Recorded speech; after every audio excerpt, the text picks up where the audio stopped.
June 4th, 2025. Last night I heard some guy, he's like, I wanted that agent to show up here and explain himself. He told us he didn't care what we did to her. And I found out a bunch of drug dealers went to jail. He tricked you. He scammed you. Put your big boy panties on and realize the big bad agent tricked you. He conned you. You were conning him, and he conned you back. And he got you. Your cohorts. Because you're dumb. You thought law enforcement and the FBI was stupid. They're not. They deal with con men like you all the time. But yours is so ridiculous and Twilight Zone stupid. It's every law that can't be broke. Can't be broke. Think about it. The right to privacy. Your home. Police and agencies can only be in a home under a threat of life with statements without a conflict of interest. Not special permission. For the right of the people to be safe and secure within your own person. You know no one can touch you unless you want them to because it's assault. Your papers, your places, your homes, and effects are against all unreasonable searches or seizures shall not be violated. Your home can't be violated. So why would you get permission? There's no such thing. No searches, no seizures, but upon probable cause. Warranted. You have to have court order.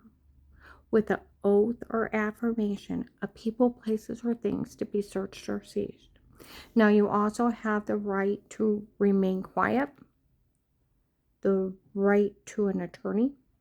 So, because you have a right to privacy and nothing can be touched, seized, or searched or anything, you have a right to remain quiet and a right to an attorney.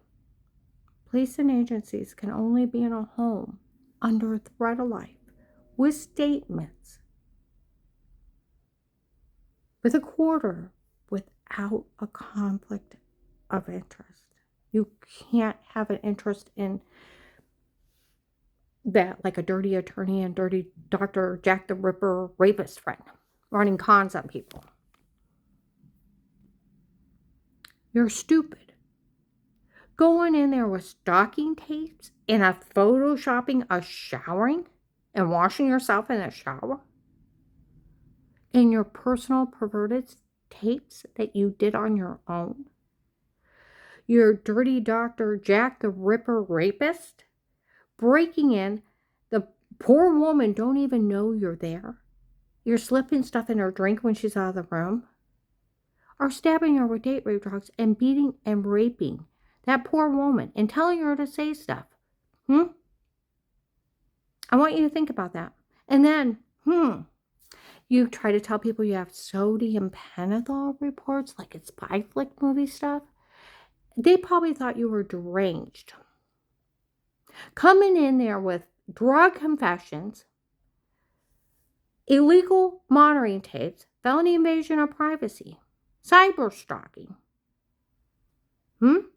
voyeurism, a racketeering scheme of drugs, rape, threat, and you're going to try to extort money or get them in trouble. You got this big scam run on this woman. And the poor thing is so drugged up, she's going to the doctor not knowing what happened to her. Don't know who did it. Think of predators preying on somebody and they don't even know who they are. And they're trying to think, is it the dirty well water I'm showering in? Is it giving me cancer? Trying to make sense of why they're bruised, throwing up, severely infected. Never see or talk to anybody. This is like scary movie level shit of predators preying on people. So you go into an FBI office. You already know they're called FBI. You go in there with your scam like the feds are stupid.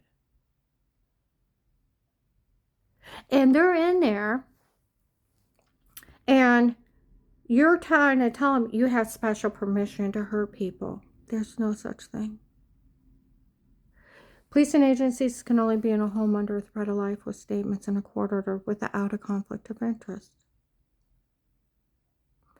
Not some shyster and his rapist doctor friend running drug scams on people.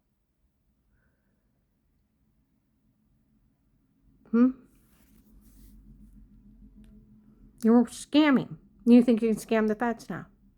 I want you to think about that. He thought he was stupid. And then you say, we had a doctor from before, taper unaware, confessing a crime, sat on until Dave wanted a divorce. Now, do you realize how foolish you sound?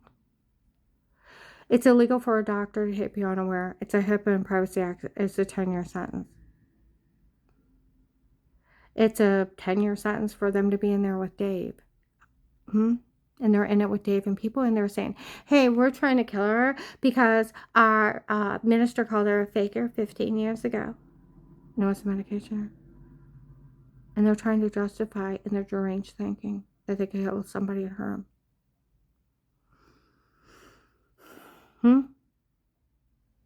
And other ones, she threatened me. Well, you know, the whole thing of it is common sense.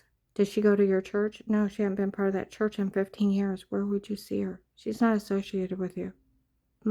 Visited twice in 2011 to find out why people were making up stuff then. Didn't go back. So I want you to think, I have nothing to do with them, basically, in 15 years. Don't have their contact information. Don't have their addresses. Have nothing to do with them. Don't go to their church. No association. So how could I threaten you? You're not even part of my life.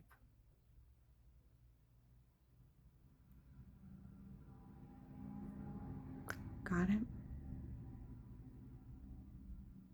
You didn't think he put 2 and 2 together? Where April 19th, 25, the feds show up in Hartville Flea Market. How dumb are these people trying this with us? You wouldn't believe how dumb they are. She calls the FBI hotline for help. They immediately walk in an FBI office and confess they're illegally monitoring her on their own. They already know she called the FBI. And nobody fell for the dirty doctor scam, taping you unaware, confessing your crimes, and sat on it until Dave wanted a divorce, and then it sounded mechanical. Sounded mechanical. We knew it was all them and not you, and nobody fell for the wear with yourself. We knew it was photoshopped or washing yourself. They photoshopped everything. But if they're going to be that dumb, we told Agent John to go up to that church and tell on her for calling the hotline before he talked to her. And to act as dumb as these people. It was an act. That's why, before he talked to me, he's up there telling people he knew I was being drugged, being raped, and he didn't care. A federal cop, my God, because somebody called me a faker 15 years ago and it was a medication error. And people that I don't see, don't talk to, don't associate with, oh, she's mean. Come on now. He played you so he could get your drug connections. He played you like a fiddle. The investigators came up in the beginning of the case. That agent was so mean to you on the phone because he wanted to make sure you weren't part of those people trying to defraud him. And that you weren't part of that fraud scheme. And he said he was going to go after him. And then later on they said the only way that agent thought he had a way into the cartel was sacrificing you. He didn't ask. They got thousands of drug dealers where that guy was complaining. I wanted that agent to show up here, explain himself. Him saying he didn't care what we did to her, and I found out a big bunch of drug dealers went to jail. He played you like a fool. Get over it. Get over it. Get over it. He played you like a fool. Like that Maslin officer said, we told everybody to stay out of this so we could get Bill from the Freemasons all his drug connections. You gave up all those drug dealers. And they're all in jail because you gave them up. Showing off. All they had to do is stroke your ego. And guess what? They found hundreds and hundreds of kids. they took, and thousands of drug cartel went to jail. All they had to do is sit back and stroke your ego. He fooled you.